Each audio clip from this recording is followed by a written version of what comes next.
दोस्तों हजरत ईसा अलैहिस्सलाम के आसमान पर उठा लिए जाने के बाद ईसाइयों का हाल बेहद खराब और निहायत अबतर हो गया। लोग बुत परस्ती करने लगे और दूसरों को भी बुत परस्ती पर मजबूर करने लगे। खुसूसन इनका एक बादशाह दुकियानुस तो इस कदर जालिम था कि जो शख्स बुत परस्ती से इनकार करता था ये उसको कत्ल कर डालता था। कुछ नौजवान जो बादशाह के मुअज़्ज़ज़ दरबारी थे मगर ये लोग साहिब ईमान और बुत परस्ती से इंतहाई बेजार थे। दुकियानुस के जुल्म जबर से परेशान होकर ये लोग अपना ईमान बचाने के लिए इसके दरबार से भाग निकले और करीब के पहाड़ में एक गार के अंदर इन्होंने पनाह ली और ये लोग वही सो गए। इन पर सोते सोते 300 बरस से ज्यादा का अरसा गुजर गया। आखिरकार ये 300 बरस से ज्यादा अरसा गुजरने के बाद सही सलामत उठे। इनका वाकया कुरान मजीद के सूरह काफ में तफसील के साथ मौजूद है। हम मुसलमानों का ईमान है कि अल्लाह एक है, उसका कोई शरीक नहीं, हमें उसी ने पैदा किया, वही हमें मौत देगा और कयामत वाले दिन हमें दोबारा अपनी कब्रों से उठाया जाएगा और हमें हमारे अमल के मुताबिक सजा और जजा दी जाएगी। लेकिन गैर मुस्लिम जिनके दिमाग में कई किस्म के सवालात पैदा होने लगे, जैसे कि सूरह काफ में उन लोगों का जिक्र है कि कुछ लोगों ने अपना ईमान बचाने के लिए एक गार में पनाह ली। सोते सोते इन पर तकरीबन 309 साल का अरसा गुजरा और जब ये इतने अरसे बाद बेदार हुए तो इन्हें लगा कि शायद ये लोग एक दिन या फिर आधा दिन ही सो पाए हैं। असहाबे काफ की नींद के बारे में गैर मुस्लिम लोग शक व तरदीद कर सकते हैं। हो सकता है कि इसको साइंस के इल्मी उसूल से मुवाकिफ न समझे, लिहाजा इसको किस्सा और कहानियों के सफ में करार दे दे। इस वाक़ये की साइंसी छानबीन की गई है और इस नतीजे पर पहुंचे हैं कि एक इंसान बेदारी की हालत में अपनी जिंदगी गुजार सकता है, लेकिन अगर एक शख्स इतने लंबे अरसे तक सोया हो तो खाने पीने की मुश्किल पेश आएगी। इंसान इतनी मुद्दत तक बगैर खाए पिए कैसे जिंदा रह सकता है? बदन के एक ही हालत में इतनी बड़ी मुद्दत तक रहने से इंसानी जिस्म के मुख्तलिफ आज़ा खराब हो जाते हैं, तो ये लोग इतने बड़े अरसे बाद सही सलामत कैसे उठे? दरअसल ऐसी भी नींद पाई जाती है जिसको हाइबरनेशन कहा जाता है। हाइबरनेशन उस वक्त होता है जब कोई जानवर तवानाई बचाने और ज्यादा खाए बगैर सर्दियों में जिंदा रहने के लिए अपने दिल की धड़कन को कम कर देता है। कुछ जानवर हाइबरनेशन के दौरान सिर्फ सुस्त और कम हरकत करते हैं, लेकिन दूसरे गहरी नींद में चले जाते हैं और सर्दी कम होने तक नहीं जागते। हाइबरनेशन के दौरान जानवर के जिस्म का दर्जा हरारत गिर जाता है और इसके दिल की धड़कन और सांस लेने की रफ्तार कम हो जाती है ताकि वो ज्यादा तवानाई इस्तेमाल न करे। कुछ हाइबरनेटर इतनी गहरी नींद में चले जाते हैं कि इन्हें जगाना तकरीबन नामुमकिन होता है और वो मुर्दा दिखाई देते हैं। हाइबरनेटिंग जानवर इजाफी खाना खाकर और इसे जिस्म की चर्बी के तौर पर जखीरा करके अपनी सर्दियों की नींद के लिए तैयार हो जाते हैं, जिसे वो सोते वक्त तवानाई के तौर पर इस्तेमाल करते हैं। हाइबरनेशन दो किस्म का होता है। पहला डेली टोरपोर, जिसमें कई किस्म के जानवर खुराक की कमी की वजह से या मौसम की तब्दीली की वजह से कम वक्त के लिए खुद को हाइबरनेट करते हैं, जबकि दूसरा है सीजनल टोरपोर। इसमें एक जानवर लंबे अरसे तक नींद की हालत में होता है और बाकायदा अपने जिस्म में मौजूद फैट से एनर्जी हासिल करता रहता है। हाइबरनेशन वाले जानवर जी भर के खाते हैं ताकि मोटे होकर अंदर चर्बी बना ले जो हाइबरनेशन में तवानाई देगी। हाइबरनेशन के दौरान जानवर की उम्र बढ़ना तकरीबन रुक जाती है। अब आते हैं अपने टॉपिक यानी असहाबे काफ की तरफ। दोस्तों सूरह काफ में अल्लाह ताला ने हमें हमारे हर उस सवाल का जवाब दिया है जो आज के दौर में एक इंसान के दिमाग में आ सकता है। अल्लाह ताला सूरह काफ में फरमाते हैं कि उन चंद नौजवानों ने जब गार में पनाह ली तो दुआ की कि ए हमारे परवरदिगार, हमें अपने पास से रहमत अता फरमा और हमारे काम में हमारे लिए रायाबी को आसान कर दे। बस हमने इनके कानों पर गिनती की कई साल तक इसी गार में पर्दे डाल दिए। आप देखेंगे कि आफ्ताब बवक्ती तुलू इनके गार से दाएं जानिब को झुक जाता था और बवक्ती गुरूब इनके बाएं जानिब कतरा जाता था और वो इस गार की कुशादा जगह में है। ये अल्लाह की निशानियों में से है। अल्लाह ताला जिसकी रहबरी फरमाए वो राह रास्त पर है और जिसे वो गुमराह कर दे नामुमकिन है कि आप इसका कोई कारसाज और रहनुमा पा सके। आप ख्याल करते हैं कि वो बेदार हैं, हालांकि वो सोए हुए थे। खुद हम ही इन्हें दाएं बाएं करवटी दिलाया करते थे। इनका कुत्ता भी चौकट पर अपने हाथ फैलाए हुए था। अगर आप जानकर इन्हें देखना चाहते तो जरूर उल्टे पांव भाग खड़े होते और इनके रूप से आप पर दहशत छा जाती।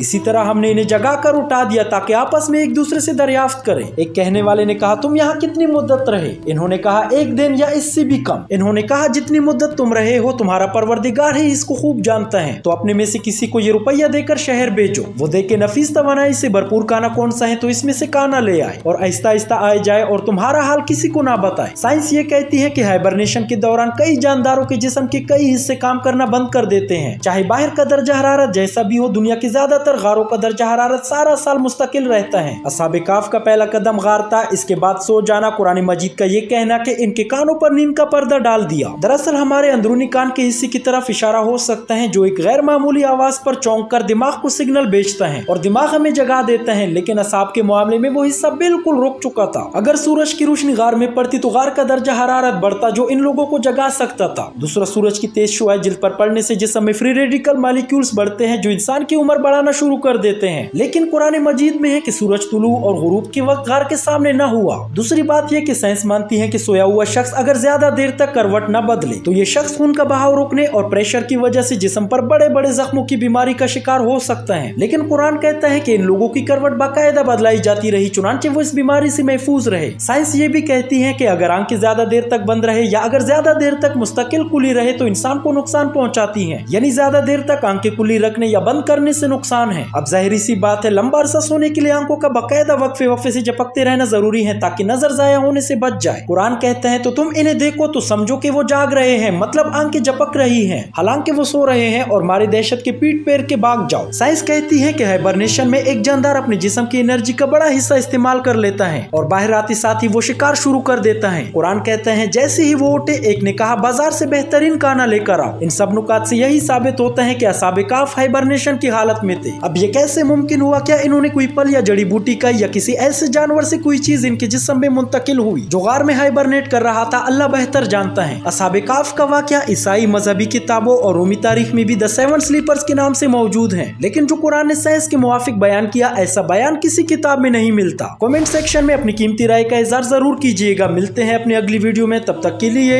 अल्लाह हाफिज।